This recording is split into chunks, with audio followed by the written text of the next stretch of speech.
This is lesson 8-5, factoring x squared plus bx plus c.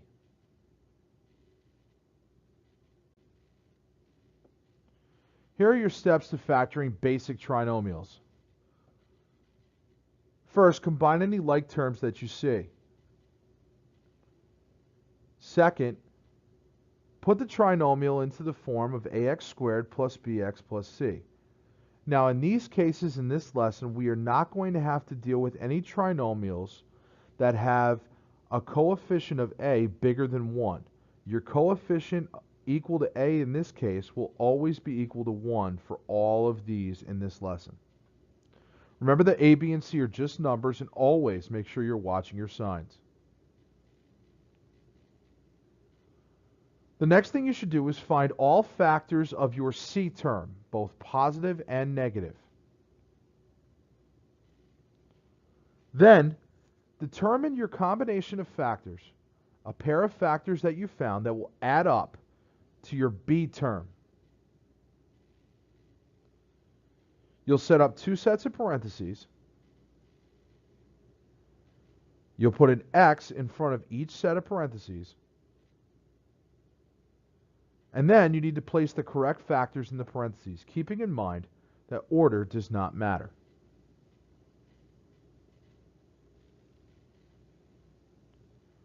You may want to check by multiplication of binomials after you've done this to see if you got it correct. Let's take a look at some guided examples. Let's start with this one on the left. Let's find the factored form of x squared plus 8x plus 15. The first thing I need to do is find all of the factors of my c term, which is 15. My factors are 1 times 15, negative 1 times negative 15, 3 times 5, and negative 3 times negative 5. Remember that you need to find all positive and negative integral factors. Then, I want to select a pair of factors that add up to 8. In this case, 3 and 5 add up to 8, so I'm going to choose those. Then, I set up my parentheses, put my x's in front, and then place my 3 and my 5 in the parentheses. It's positive 3 and positive 5, so I do a plus 3 and a plus 5. I have now factored my first trinomial.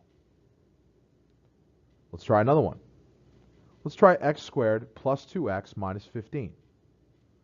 This time, let's find the factors of negative 15, which would be 1 and negative 15, negative 1 and 15, negative 3 and 5, or 3 and negative 5. Negative 3 and 5 add up to positive 2, so I'll choose those factors. I'm left with x minus 3 and x plus 5. Again, you could have written x plus 5 and x minus 3. Order does not matter when it comes to writing these factors. Here are some examples for you to try. Pause the video at this point to give yourself a chance to do those 4 examples. Here are your answers. Factors of 24 that add up to 11 are 8 and 3. So I'm left with x plus 3 times x plus 8. Factors of negative 35 that add up to negative 2 would be negative 7 and positive 5. So I'm left with x plus 5 and x minus 7. Factors of 24 that add up to negative 10 would be negative 6 and negative 4. So I'm left with x minus 6 and x minus 4. And factors of negative 40 that would add up to positive 3 would be positive 8 and negative 5. So I have x minus 5 and x plus 8.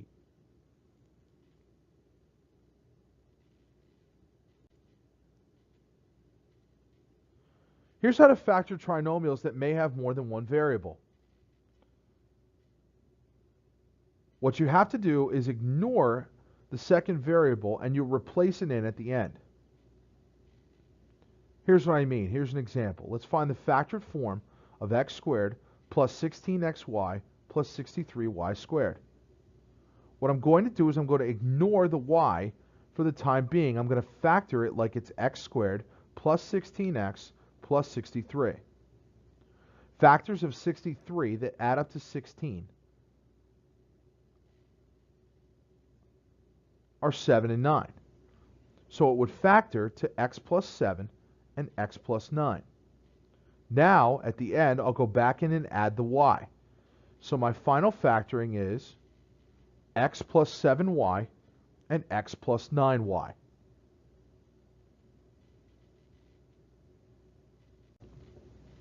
Here are some examples for you to try. Pause the video at this point to give yourself a chance to do them on your own. Here are your answers. Factors of negative 55 that add up to 6 would be negative 5 and positive 11. Adding the y in at the end gives me x minus 5y, x plus 11y. Factors of 32 that would add up to 12 are 8 and 4. So I have x plus 8y, x plus 4y. Factors of negative 28 that would add up to negative 3 are negative 7 and positive 4. So I have negative 7y and positive 4y along with the x's in each of the binomials.